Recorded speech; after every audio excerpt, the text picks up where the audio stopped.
No, I have three. Okay. Good evening, everybody. Thank you for coming. Welcome to Foothill Arts and Lectures. This series was developed to reconnect members of our community, celebrate artists' accomplishments, highlight our local artists, and bring enriching perspectives and stories into our lives. This is a Mariposa County Library program, and it is supported by the library, Mariposa County, and the Mariposa Arts Council. Before we begin, please check that your devices are on silent. Definitely don't want them going off. So this month's artist, Elizabeth Saltos, has a reputation that precedes her. Locals raved about her, calling her impressive, talented, and a powerhouse. This is a woman who has, you like that one? Yeah. This is a woman who has devoted her life to art. Elizabeth Saltos has been a working artist in California for more than 40 years. Her career spans several styles and media, beginning with receiving an individual fellowship from the National Endowment for the Arts, where she focused on conceptual art. Her work evolved into large-scale public art installations and private corporate commissions. Elizabeth worked on the site-specific installations of metal and enjoyed this genre for a number of years. At 50 years old, she went back to school and received an MFA, which enabled her to teach. From that point, she enjoyed learning, sharing, and creating within the academic world. One of the things noticeable about Elizabeth's work was her visual language. When she lived in the city, she created precise geometric works. When she moved to the foothills, her art became full of organic lines, shapes, and forms. Elizabeth taps into the language of her environments. Elizabeth also taps into the language of her media. She is so fluent and skilled in metal, ceramics, and printmaking that she is able to cross over these techniques and understanding of materials, producing unique pieces. Elizabeth is a great supporter of women. She has broken down barriers for females by being one of the few who worked for the Teamsters through the 70s, 80s, and 90s. In an era in which many people, both men and women, firmly believe that power tools are for men only, Elizabeth has taught and empowered young women to use these tools safely. So I'd like to add one more word to describe her. In addition to being impressive, talented, and a powerhouse, Elizabeth is a champion. Thank you, Elizabeth, for sharing your inspiring and rich career and life with us. Please give a round of applause for Elizabeth Saltos.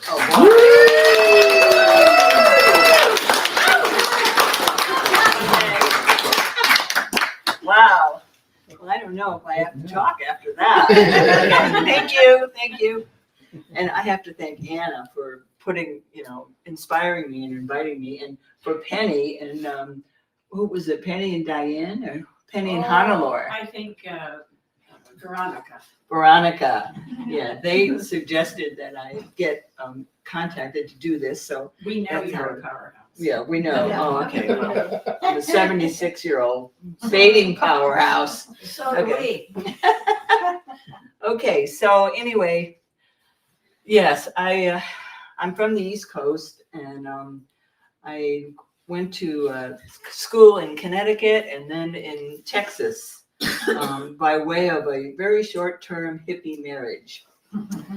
So I came to California in 1974 with 3 feet of hair and a conga drum, you're looking at, And, but I was very determined, and the reason I didn't stay in Texas was because they didn't have art that I could relate to. It had to be like cowboys and armadillos, stuff like that. So I came to California to work in the arts. But this is some of my family members I was going to talk about. So my mother is from Greece, and this is her. Isn't she adorable? I know. She's cute. She's one of 3 Greek sisters, and her claim to fame is she escaped a prearranged marriage and ran away with my father, and they got married in Williamsburg, Virginia.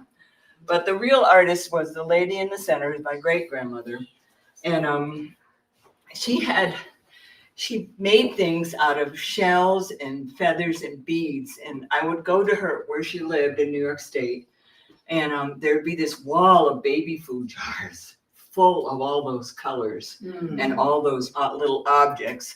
And she did two-dimensional work and made birds of paradise and earrings, but things like that. And then this is my grandfather, Jimmy the Greek.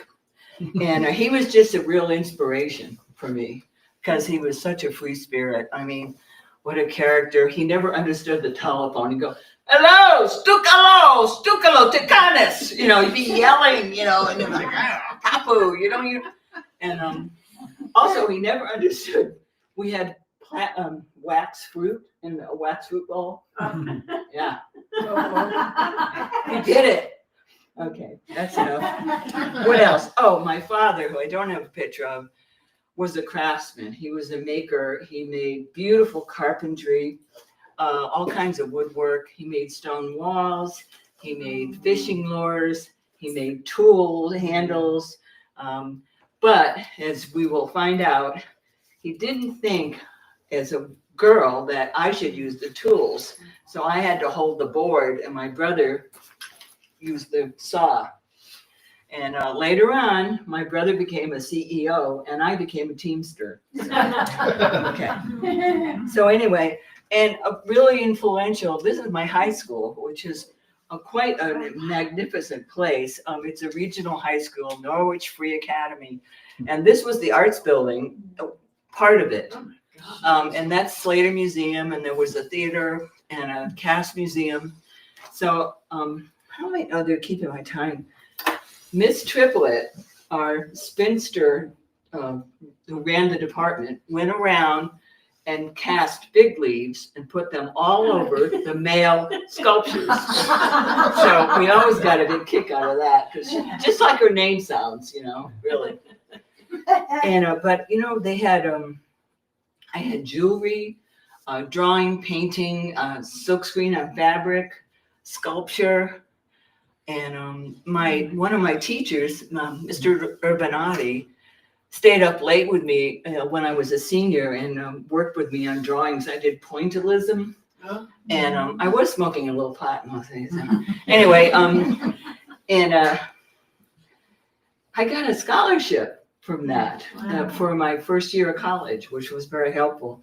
And then years later, when I lived in Texas, I was in a street fair as an artist. And he walked by, and we talked. I couldn't believe I saw him again. Really nice man. So, we remember our teachers. Yeah. Okay, so these books influenced me. And I have some notes, but I don't want to get too into it. But the Sensitive Chaos book is a study of the repeating patterns of water and how it forms wood, and inside tree bark and in our bones, and rivers, and continuously repeating patterns of smoke, air, water. They really affected me a lot. I made this was the beginning of my attaching myself to we had manifestos in those days. Boy, we were really full of ourselves, right? But it sounds so kind of pretentious, but I was sincere. I needed an idea, and what I didn't want was an emotional reaction or emotional type art, because being Greek, I'm very emotional myself, and they do everything. They're very expressive, very flamboyant, and I just didn't want that in my work. So I went for ideas that could be provable concepts in science. And but first, this is today. This is my partner Art, my two best buddies, my cats. And this was did anyone do the Witches and Warlock paddle on Bass Lake? It's really fun, and we still can't get the paint off the kayaks. Anyway, yeah, that was a lot of fun. So my first big art projects were based on concepts, and I liked building forms, and this one, the Weltanschauung, it's Darwin's theory of evolution, a world view. So I did a piece in a parking lot in American River College in Sacramento, outside of Sacramento. And it's a building from 2 blocks to a self-perpetuating system that's a closed system. And hi Juliet. And so it was really fun. And I was doing museum exhibitry at that time as a part-time job. This is before vinyl letters and all that, and we were silk screening on walls. It's a nice trick, I'll tell you, because you pull down on the screen and the ink's all in a big trough at the bottom, at the end of the pole, right? But I had 5 gallons of ink, and I used all of it. That concrete sucked up all the ink. So, but it's 100, and I don't know, what do I say, 120 feet or something. You probably can't see the writing. I was very impressed with the theory of evolution because of the building of it, including the creator. So I just want to say that. Okay. So I also did pieces based on the movements of water.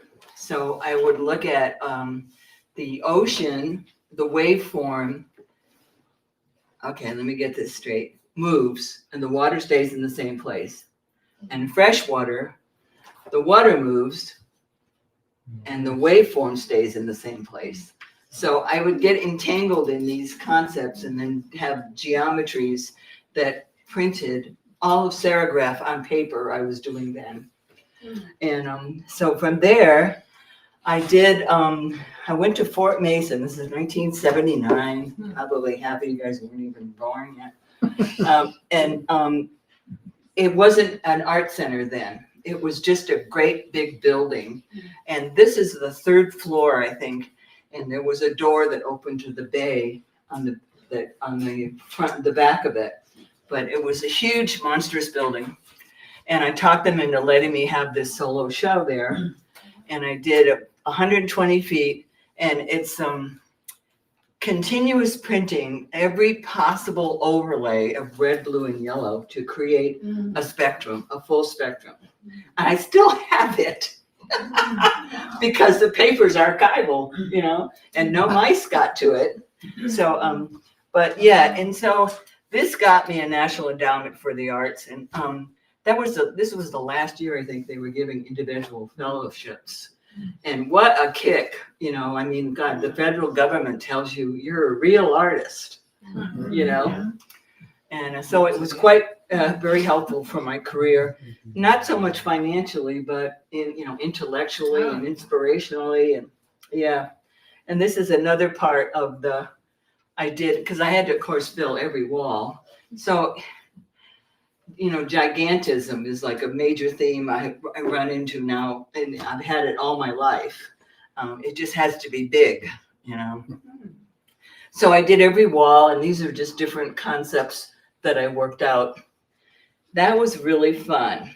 Is that you on the ladder? It is me on the ladder. I had red hair then. I had red hair for a long time. Till Me too. I didn't. Yeah, I know. It looked like I murdered somebody in my bathroom, because I splattered myself behind me, Anyway, okay. So I did serigraphy. I had a little print shop, and I did museum exhibitry for money. And I had got all the good shows, the Irish Art Show and the Egyptian show at the Jiang, I knew all those guys and designers. It was really fun, a good way to make a living. And then I went to serigraphy. Since I learned how to do it on walls, I went to the concrete floors, windows, and all of this for free. So how long are we going to work for free? Well, pretty long. So I went to the gallery. I took the form of the Pythagorean theorem, 3, 4, 5 triangles, and aluminum, perforated aluminum, and I started moving the forms instead of moving the serigraph print. And these are spray painted, perforated, and it's a beautiful material to work with because it's so lightweight. They marry inside of each other, and you can hold it with one hand, just lift them up. And I used a lot of iridescent paints, so I get a moire pattern with them. How big are those? The triangles are about, I don't know, maybe. big. Oh yeah, they're big. Oh. Oh yeah, this is like a maybe 8x12 area, and they make all different shapes. So like this is the same piece in different configurations, and I like the kind of like an origami thing, you know, or the modularity. I sold it on site adjusted, you know. I could fit any size wall, you know. So, but I still have this piece too. Yeah, it's a nice one. It came out, especially the configuration there.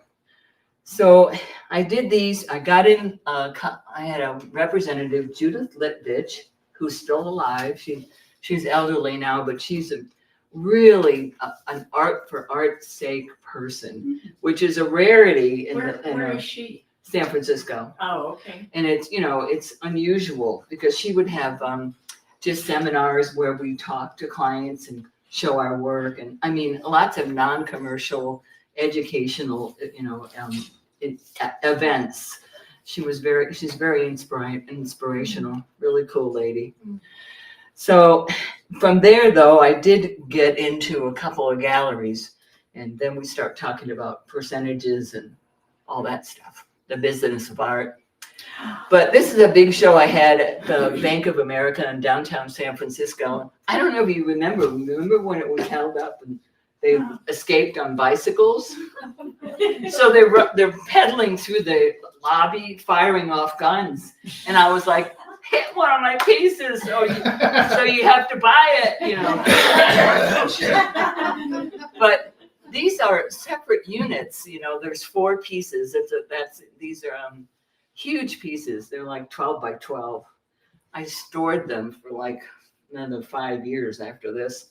But anyway, we had to put them together because there's lines.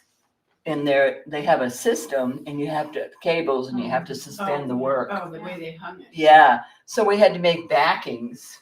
So this is where all my work with the trade shows really paid off, because I knew how to put things together and hardware, and I had a lot of helpers. And so we had to do that for every piece we showed there. But it was a really fun show. As an aside, when I first came to California, I got a job in the answering the phones in the lobby for this bank, and I met Shirley Temple Black and stuff like that. But I was terrible at it. I would just disconnect people and get so you know. And I mean, so anyway, and I got my first big museum job, and I walked in and I said, "I'm quitting," and the vice president goes, "Who's going to answer the phones?" And I said, "Be my guest." And I laughed. It's terrible, right? But it was 20 years later when they gave me the show. They didn't even remember me. Okay, and that's when I got in the Teamsters Union. So, you know, we mentioned holding the board, you know. I didn't hold the board anymore. I had to work my way up to a full, what do we call them? Journeyman, you said it. Thank you. And so I was in that union for 21 years, I think. And I was a badass. Yeah, I was a badass, you know, because I built booths and we installed them, and you know, we had double deckers with big steel girders and big drift pins. You know, I love all that stuff, you know. So it was a lot of fun, but that's probably why I'm having so many physical ailments now. But it's all right. I'm surviving. So, but I mention it because I've learned a lot about it's movable interiors.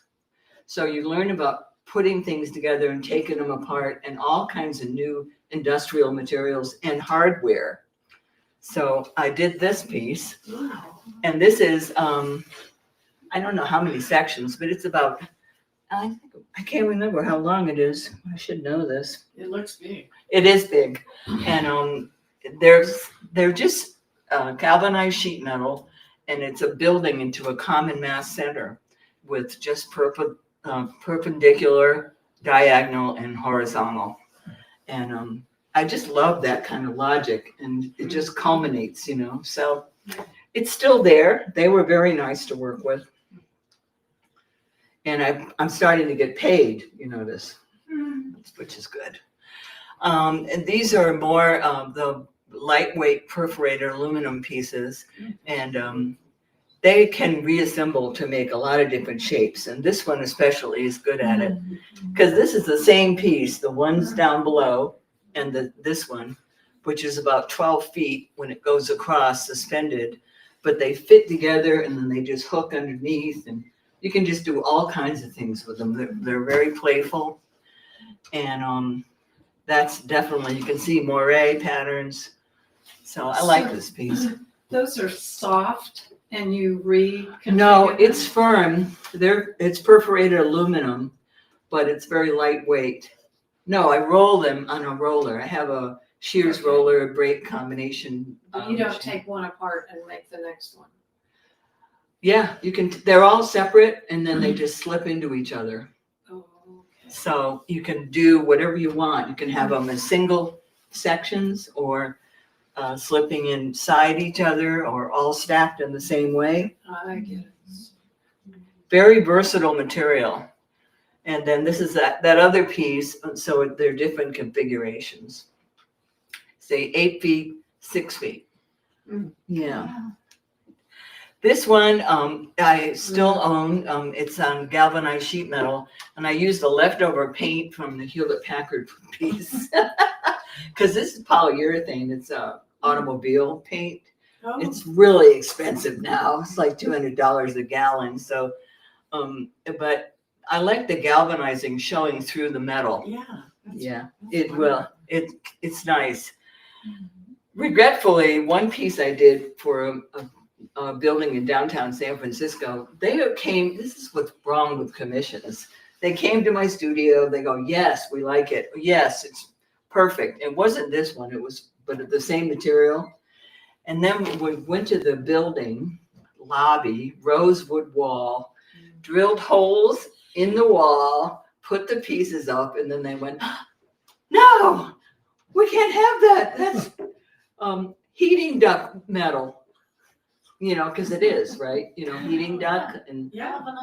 galvanized metal. And so they paid for it, but we took it down.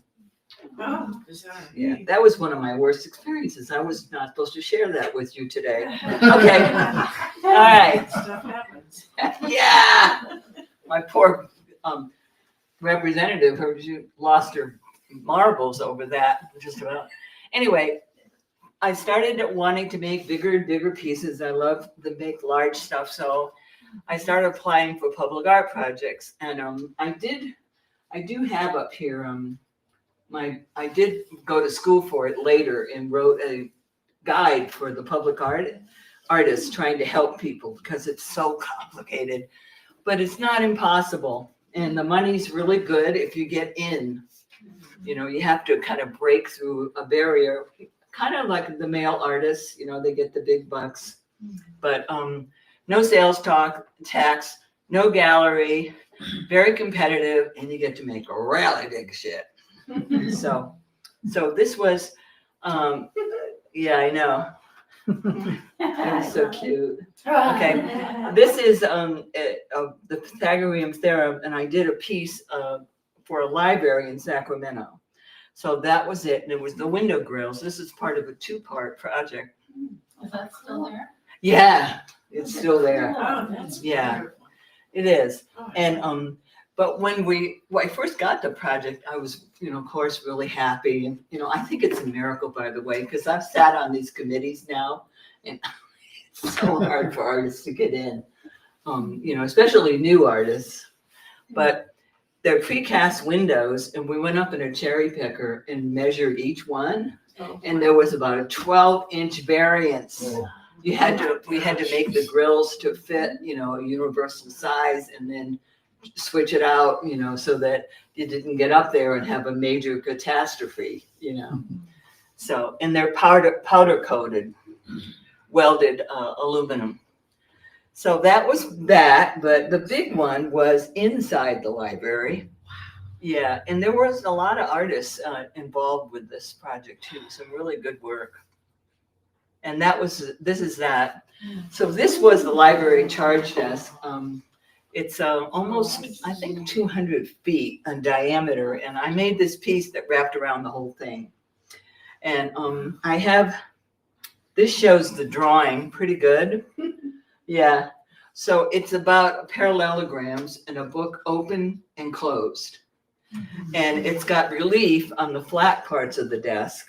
I even have the drawing here. Let me see. Oh, it's not good. There. Can you see that? Oh. Yeah. So, and I have all my measurements and everything. I mean, I was looking, I go, you lose, when you go around the curve, you lose length and you have to, adjust. And so these bands are 8 inches, I think, and up to 10 feet long. And my friend Pat Mack and I, who was my buddy in the Teamsters, took us 2 days on our knees. It was really grueling, but it worked and went over doors and opened, so, and what else I'm going to say? It was very satisfying, and actually, I only had to repair it once with a little bit of paint. I got to spray paint in the library. But when you do one of these, you have to write a whole record of how you did it, what materials, ways to repair it. The archivalness is really important and all of that. And I started realizing that with public art. I was like, man, there are a lot of strings attached. But if you get a project, they set the price, and then you design to make money on that. And if you come out within your own budget, you've done quite well. So, but who keeps track of money? No, I know, I do. Okay, so that's the other side, rolling. It is. Yeah, it's really Where good. material? That's the galvanized aluminum. This is galvanized. Sacramento Central. Oh, okay. Yeah, And And, it's painted, or how do you get the color? Wow. spray painted panels. I did 3 tones, 3 levels of spray. So it would be the darkest, the mid, and the light. And That's fabulous. yeah, and you just, we just did it so economically it made sense instead of different colors or whatever. And so you're saying that you also have open and covered doors within that? Or Yes, Wow. yeah. But it does have a small relief. You can see way down there, just a little bit of a bend. There's a little shiny. Yeah. And I think we had to fudge it, and of course no one ever notices because it's so big, Very, very beautiful and satisfying, and the whole project was really nice. But as things go, it was about 15 years later, they renovated the lobby and they wanted to cut up the desk. So they approached me and they had to give me another project, and we had to go along with it, But they kept, like, that's one section that is an information booth. And then the other end, they kept part of that. And they had, I don't know, they have it somewhere framed, the 2 center sections with the relief.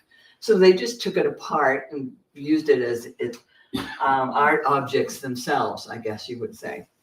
And they gave me this project, which is flying books. I'll go ahead and show you.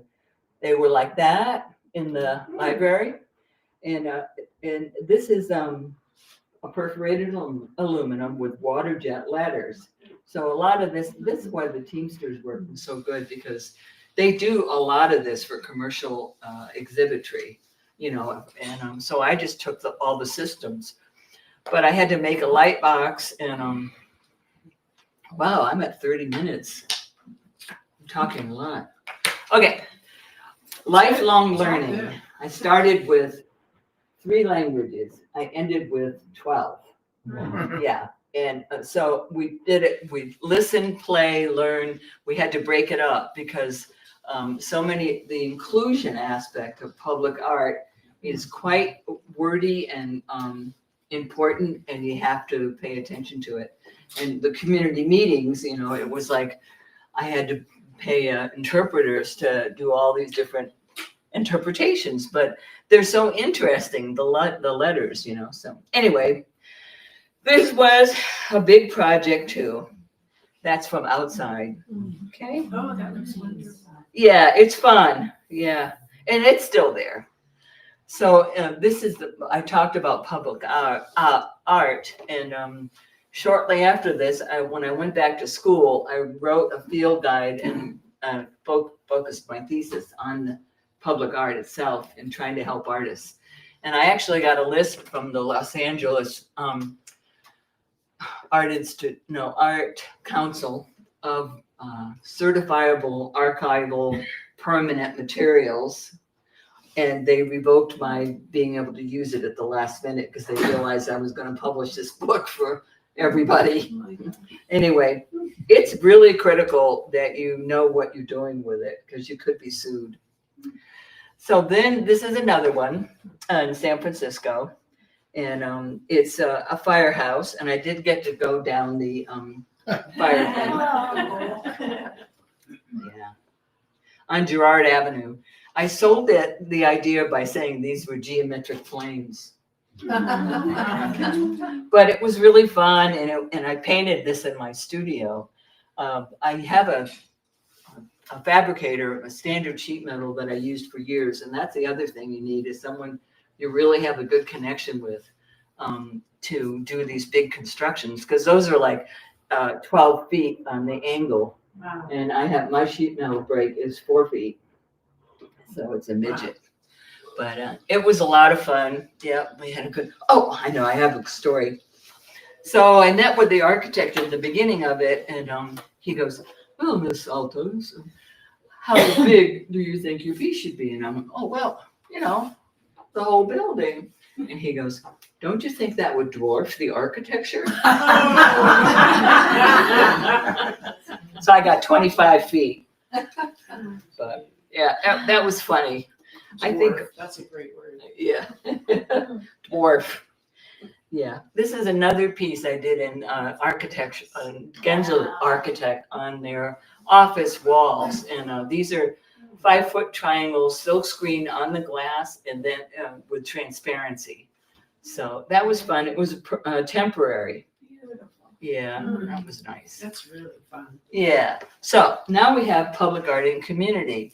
And so I'm in school, trying to support myself with studying, and the union work was really hard because if you don't show up, you don't work. Right? And you can't change the date of a trade show, to fit your calendar. So a friend of mine was the building manager for a 33-story building in downtown San Francisco, 100 Pine Street, and they were going to gut the bottom floor, the ground floor. They don't want people looking in, right? So we made a project where I would take these kids, and we do drawings and develop large panels to block the view, so that when they're doing the construction on the ground floor, you can't see. So now we've got these 4th graders. This is what we saw. We were doing here. They were up there, 33 stories up on the roof, and they did drawings from all 4 perspectives, like a compass. So they looked this way. They did an 8.5 by 11 piece of paper with just black line. Simple drawings. And we were doing this. I was doing an artist in residency there. This is Reading Elementary in the middle of the Tenderloin in San Francisco. So these kids, they hired a lot of them didn't speak English. So we did these drawings. They're great. Yeah, I know. And we didn't have any accidents, nobody running off the roof or anything like that. They were good. And I took their drawing and I put 2, one over another on with an overhead projector, and traced every one of those little windows, and made black and white drawings on large enlargements and brought them to the school. So now they're going to paint them. Oh. So yeah, and this is what we did for 2 weeks. What grade? 4th. They were really fun to work with. It was just a beautiful project. And so they're so cute. Those look fabulous. Did they keep them at their school or? Yeah, Oh, they're there. yeah. Oh, We used them for the ground floor of the building, so you'll see that here. Oh, wow. Yeah, see? Oh, wow. Yeah. And then we photographed them and we made cards like this. I have them some up here. And we sold it. We made a lot of money for the school, you know, and it was just all around a win-win situation. So, you know, Oh, I love them. I know they're so great. Look at the water. I know. It's a happy day. Did the kids pick the colors or did you? Oh no, they picked the colors.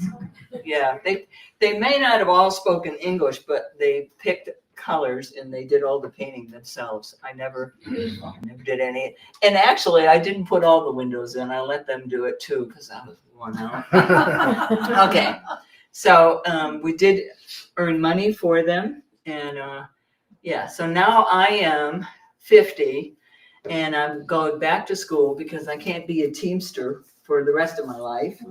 And you know, it's really tough because I was moving 12-foot ladders, you know, doing all this construction. It might sound cool, but it's kind of sad when you're that old, you know, and you can't do it as a female. I don't know how the men actually, they didn't hang in much Where did you longer go than back to school? San Francisco State. Oh, Yeah. And I focused, you know, I was already a professional artist for like 20 years. So I couldn't get anybody to mentor me in the master's program. So I have an MA in industrial arts, but it worked out really good because I was doing public art and I wanted to learn how to do large scale drawings, fit art, you know, work into architecture, and learn nuts and bolts. I did not learn AutoCAD, but I did learn a lot about construction, and I got to pick my own program, really, you know. So they didn't care too much, you know. Okay, so now I'm looking for work. I was an adjunct in San Francisco State, which is a really shitty position, frankly, and I didn't like it, but I did run the wood and metal shop, and I got to use a lot of power tools, and I taught a lot of students how to use those tools, heavy duty. We have a 24-inch diameter table saw. It's really scary, you know. Okay. So I went online and I got a job at the Harker School in San Jose, and my interviewer had been thrown out of the Andrea Schwartz Gallery, and I had too. We had that in common. We go, oh, so anyway, yacht bongers. You know, they don't like sculptors because our work is big and heavy and they have to store it and all that. And it's just too much travel, you know. But anyway, the Harker School really treated me well. It's a private school. They have 3 campuses. It's very expensive, it's true, but the education that these kids get is fantastic. And I brought the arts up in there because when I started, there was 2 ceramic classes. When I left, there were 7, 2 sculpture classes, advanced classes, and I taught in the high school as well. So this is tools for girls and shy boys. Yeah, because the population is mainly Indian and Asian, a lot of Buddhists, a lot of very reticent, shy, withdrawn, small students, small stature. So, you know, when we started with power tools, the expression on their faces, you know, whoa, you know, and so we had saber saws, bandsaw, you know, all kinds of drills. We did glass casting. We just did everything possible, and they kept supporting me. You know, like I went to 41 minutes. Can't tell you all these stories. It was a great school. I loved everybody there, and they were very helpful and supportive. And you know, they do that with their students too. So they sent me to Australia. I did an artist in residency there, and then Shanghai, China. But this is just around where I lived in Pacifica. And this otter would not get off my boat. Okay, so that was Free true. ride. He was an escapee from Monterey Bay. Yeah. We call our paddles otter boppers. So, and this is a 7th grade or 6th grade at Elkhorn Slough from Harker. And I got to lead these kayaking trips with these kids. It was so fun. You know, you tow them around and you go, "Are you paddling?" You know, paddle, you know, because like they're letting you lug them, you know, be their motor. Anyway, so I started clay work, and a lot of things changed.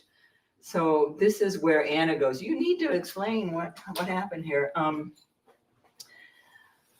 I wanted to I learned how to use the wheel, and I started doing these installations of large clay pieces, Oh, wow. and they were not geometric, Yeah. you know, and there was no rationale. What brought you to that form? I started using clay, and the water and the clay and the way it was manipulated, and it was so, you know, just formative, and it refused to stay in straight lines. Yeah. So it dictated what I did. Also, I was not, you know, I had a well-paying job. I didn't need to sell my work. That was nice. I didn't have to fight for commissions. Boy, public art, I would apply maybe to 5 a month, and I got like 1 every 9 months or 1 a year. A lot of work to get one of those projects, even after you're in the pool, you know. So I started doing a large scale work in clay and a lot of wheel work. And so I started this on the wheel, but I call it wheel altered, and it had a lot of holes in it and stuff. But it's very large. It was like that. Oh, it's fabulous. Yeah. It's gorgeous. Yeah. So I just became enamored with the clay and doing work for its own self. And you know what I realized is you can't go backwards. You know, you have a beautiful piece you made, 20 years ago. I can't make it again. It just doesn't warrant the effort. So I started all new stuff, and I did tie into the Sensitive Chaos book and the Way of Water and forming repeating patterns. And I especially did when I moved up here. Anyway, these are carved porcelains, and that's greenware, and that one's fired. So, and then these are more. Wow. Yeah. Oh, I love them. Well, it's hard to get them to not break. I did a lot of these in my studio, in my classroom too, with kids. So in 2016, I moved from Pacifica up here. And I thought, well, I'll just start where I left off. No way. Too many years, too much time. And I wanted, I originally had etching, so I thought, well, I'll just do etching. But I had a lot of false starts, and why is Harley in my living room? Because my partner needed a place to park the bike. We moved up here and we didn't have a studio or a garage or anything. We just had a house. So when I came up one day, I was like, oh, you've got to be kidding. Anyway, it wasn't there for long. So we started, I had retirement as a trip. Many people here are retired. That's where you are. And it's trippy to make your own schedule and everything. But we're building the studio. While we were building it, we bought a school bus and made a schoolie. And that was really fun. So that was the inside of that. Yeah, it was really fun. Hakuna Matata. So I started looking around and doing drawings of where I was. And I became enamored with trees up here. So many different kinds, and that's where it ties into Sensitive Chaos, because the bark, is unique for every type of tree. So this is live oak. Is that right? I think so. Put that together, and then I started doing drawings. Oh, Now I don't have a studio, so all I can do is drawings everywhere till I get it done. So and that's another one. That's eucalyptus. Really good for my work in clay because the lines don't intersect, and so you can inscribe. Oh, so manzanita. These are I think that one's out there. Yeah. I just love that. That's Yeah. gorgeous. So, and then more drawings. So I did this all the time planning on making etchings. And so pretty. yeah, so the name sugar pine. Oh, Yeah, like backbones. I love those. Yeah, me too. So I got the studio built. This is the front of it as it is today. This was at empty. Boy, you could have. Nice. I know, it was really beautiful before I packed it full of stuff. Okay. Yeah. So that's it now. Oh, wow. Yeah. That's a great place. Looks great. It is. We had a big party there, and this is the etching press I bought. I got it from India, and the metal was substandard. And my husband, soon to be, we've been together 25 years. We're going to get married in June. Yeah.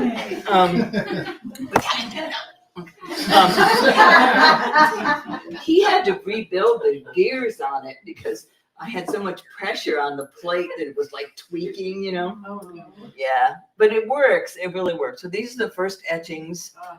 And so the thing with gigantism comes to bite me in the butt with this stuff because this is 18 by 24, This is like, I think 17 by 20 or something like that, 22. I don't know. They're too big and people don't have wall space to buy one of these framed, But I did enjoy making them.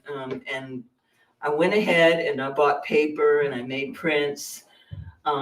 This was a project I did for a friend who had a big hole in her fireplace and she wanted to buy the plate. So I bought, the plate was like, I don't know, 40 inches long. And I put the drawing on it, which might look familiar for the Sierra Artists Gallery. Oh, Yeah. Oh, there. Yeah. And so this is the process of etching where this is not the exact plate, but this is the process. And so it's rosin, like a waxy subject you cover the plate with, and then you remove the line with a sharp tool or any kind of shapes you want. And then you dip it, you soak it in ferric chloride. So this is an 8-foot trough full of nasty shit. Wow. Yeah. And I made this for this sculpture that I Is just that finished. in your studio? It was, yeah. Whoa. But it's just temporary, I mean, you I make the see. trough and fill it with ferric chloride, soak the copper, get it to bite. Sometimes you have to keep it for like 2 or 3 hours. Uh-huh. How do you get rid of that liquid afterwards? I take it to a place like where you take oil. Mhm. So this is the plate with ink in it, and that's the print. And I had to extend the bed length to print these.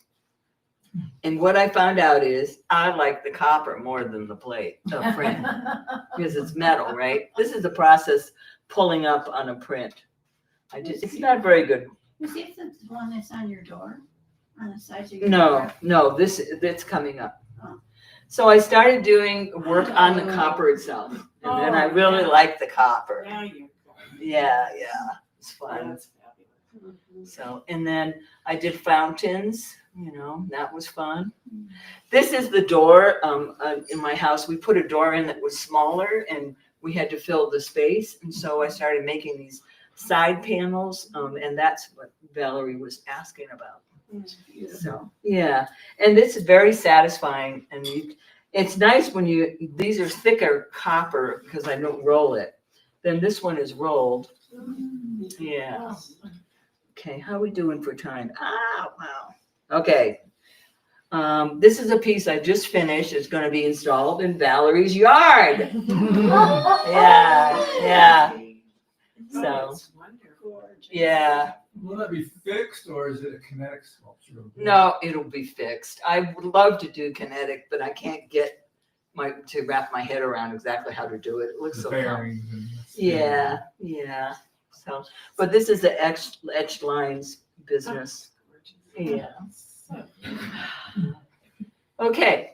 So the etchings never sold. I've had the same prints for like 5 years. I sold one at Art Trails last year, I think.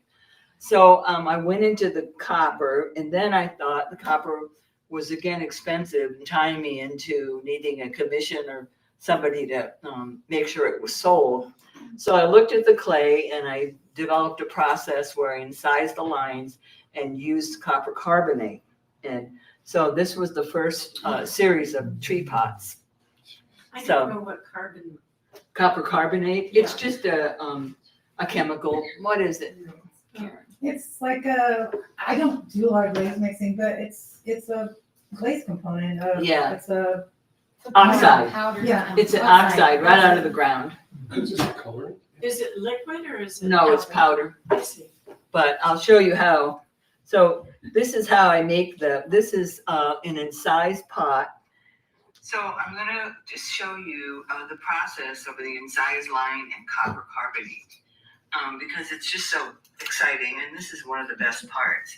So I put copper carbonate over the incised lines. Now after a day of drying, I just remove it. Okay, Oh, and and you it's just just- scrape in the direction of the line, and you get the exposed incised line only. And this is on coarse greenware that has not been fired yet. It's So like this is the first step it's like in the process of rubbing or etching. wiping an etching plate. But anyway, I just wanted to show this part. It's all scraped here, but you really have to work on getting everything cleaned up. Okay, so that's going to be enough of that. Can you reuse that? The powder? Yeah, you can. Yeah. And then this is one that's been fired. This is one, and the lines are black. This has been fired, and I am now glazing around the image. But see, the black is the green line. Copper carbonate in the clay. And it's so black and rich, and there's really a tactile surface here. It's fun. Okay, I'm going to show you one finish. And then this one is, these are the lines with the copper carbonate, but now I've added a glaze under the surface, inside and out. So you can see. It affects the glaze colors. Oh, it's just so fun. Just Yeah. that. I love the depth of it and the contrast. And this was the oxide in the clay. It bled out and made blue-green on the white. It's just the white glaze. It's supposed to be a crackle glaze, but it didn't happen. And then this one is. And just to confuse the issue, this is the oxide incised lines. But this clay is a mix of red clay and white. So it's got this striations going through it that are formed by the wheel.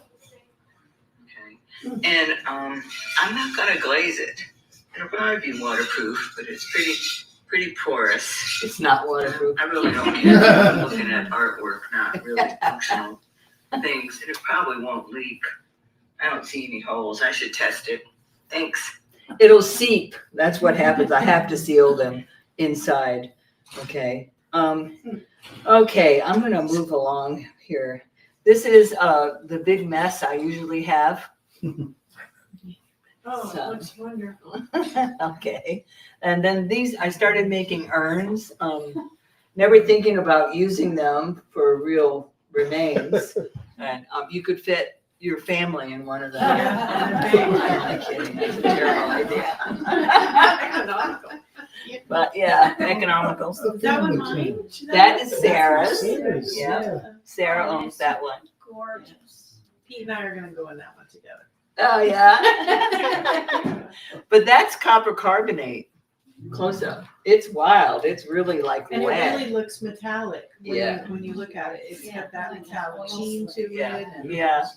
And it almost looks like you painted the metal on there. It's like, it's really wild.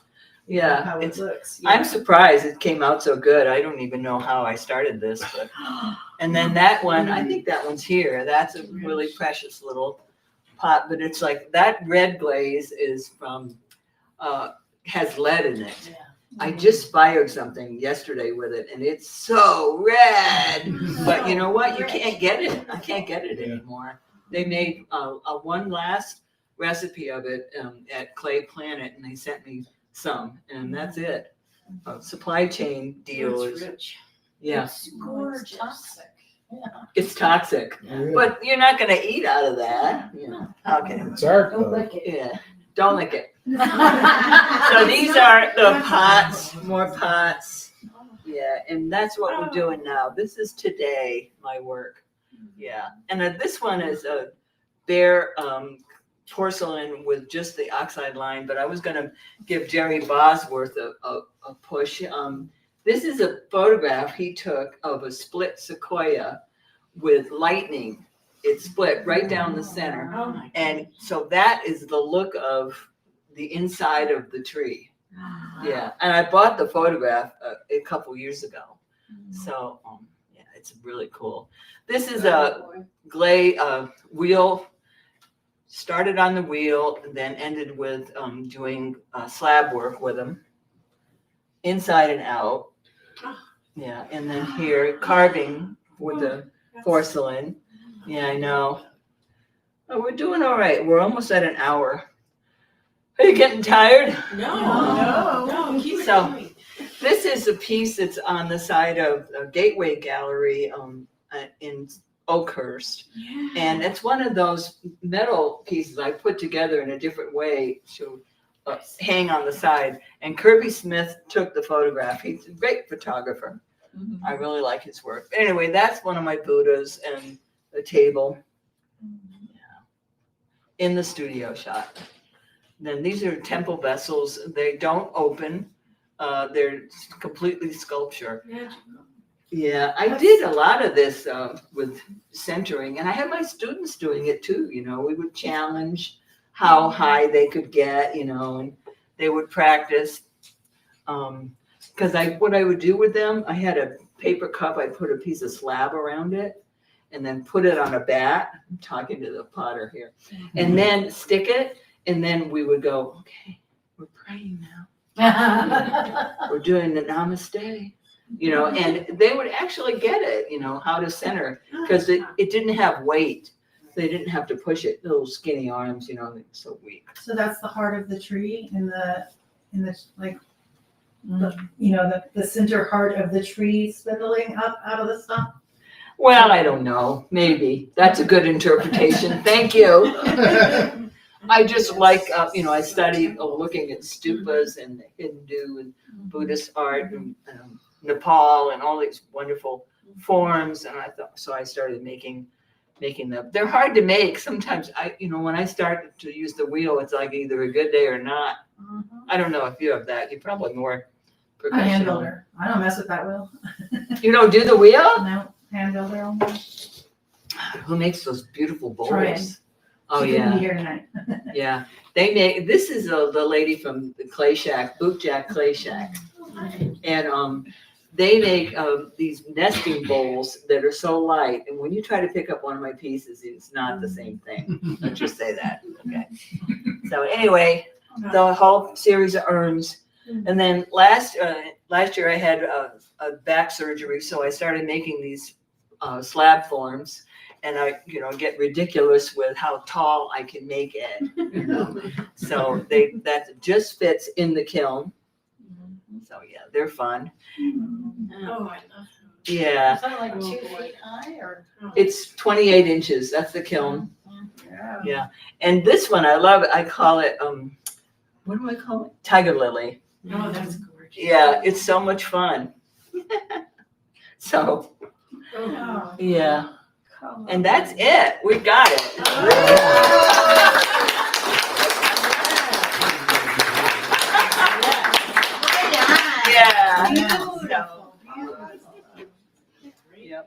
So yeah, if you have questions or, I don't know. Wow. Yeah, it's a long career, being Yeah. 76. I mean, yes.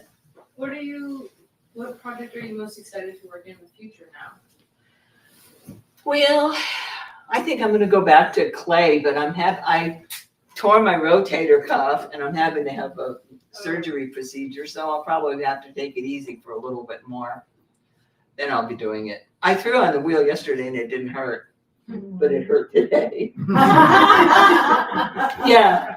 So the book that you wrote, the guide for the other artists, you said that they wouldn't let you publish it, or what was? Oh, well, it was proprietary.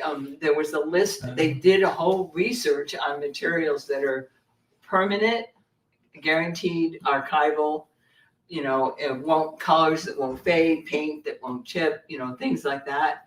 And I had the list and I was going to put it in my little publication, and the San Francisco Arts Commission was going to publish it, but it just never worked out, because they didn't want to give it to me. The So information. is that just that part of the book? Yeah, So you did write a book. I for- did. For the people, but Yes. you weren't able to include that proprietary. Yeah, it's just a little guide, and it talks about, having all your ducks in a row, really, and keeping good track of, what materials you used, who did it. Because they came back to me with the light sculptures going, we have to change the bulb. How do we get to it? And, I had a manual that I gave them, and then they had to research and get the same type of light and so forth. Because time goes on and the manufacturers change and, they improve things, and then you can't find your regular light that you use. But it works out. So you just have to be real thorough,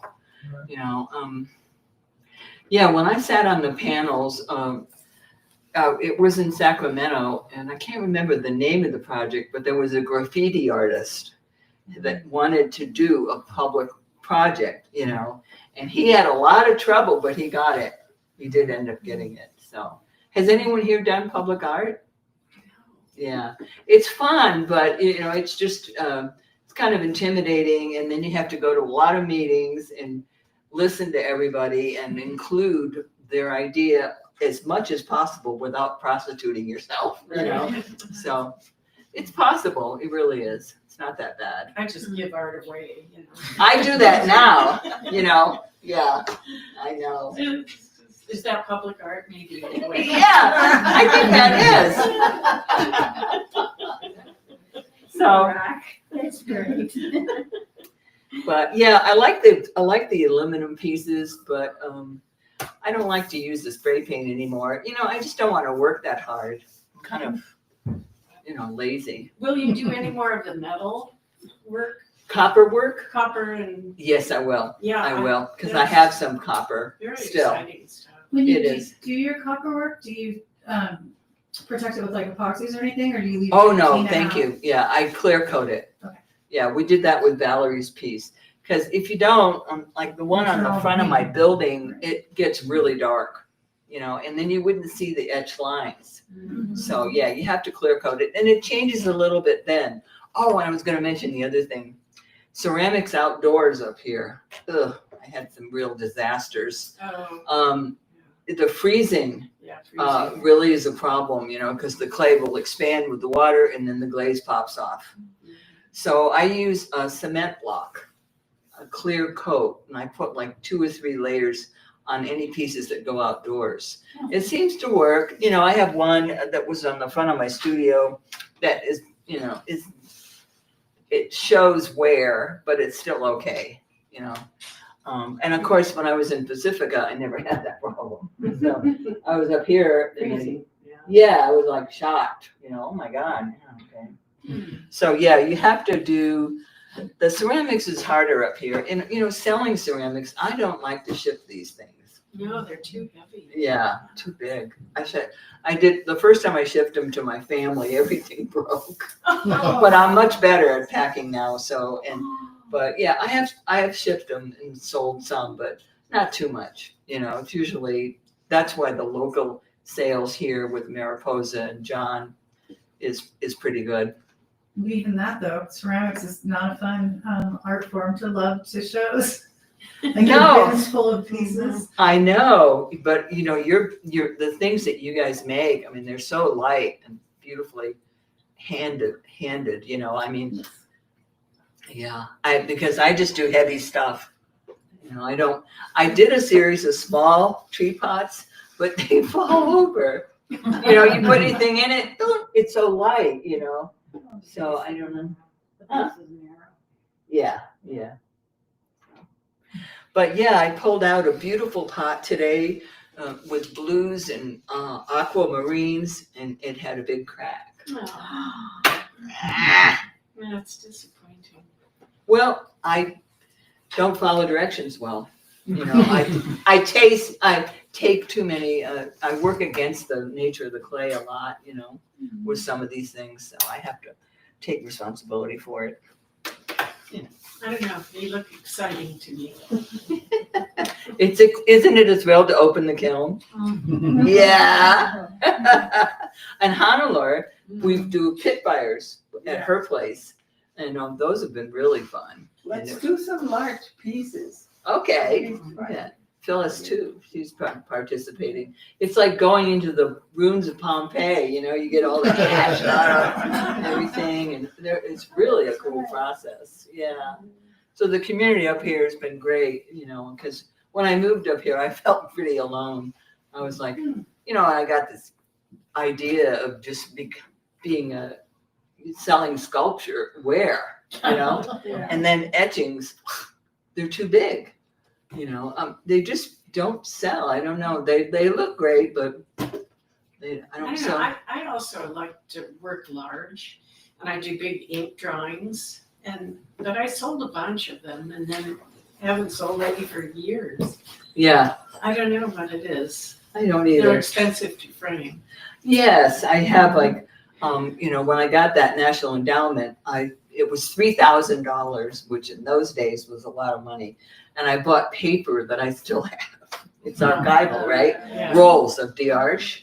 And I did these mammoth drawings of this shell from my great grandmother. Beautiful.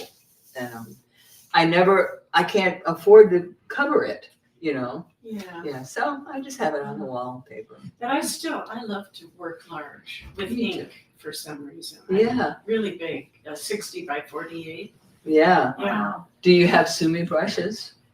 No, I don't use brushes too much. Okay. I use other things like sticks and squeeze balls that you use for kids to get the snot out of their nose. That's good. Yeah. Very creative. Bulb syringe, that's it, that's perfect, I should know that.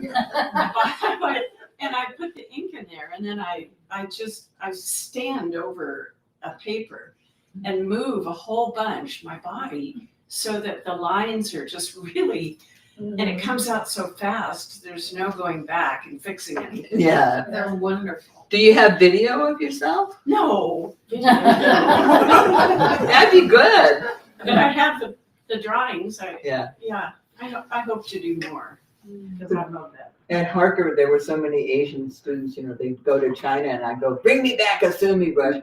And, you know, some of them, they're like this long. Yeah. And when you have it wet, the weight, Yeah. it's fantastic. Yeah. Oh, you can make a mess really quick. Anyway, I love those. I love those too, yeah. Oh, this was great. Thank you. Well, thank you all very much. Thank you. Let's give her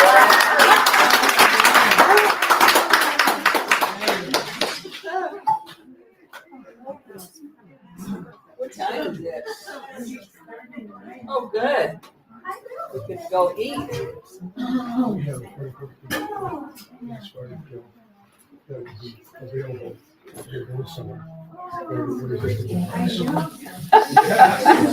Thank you. Okay.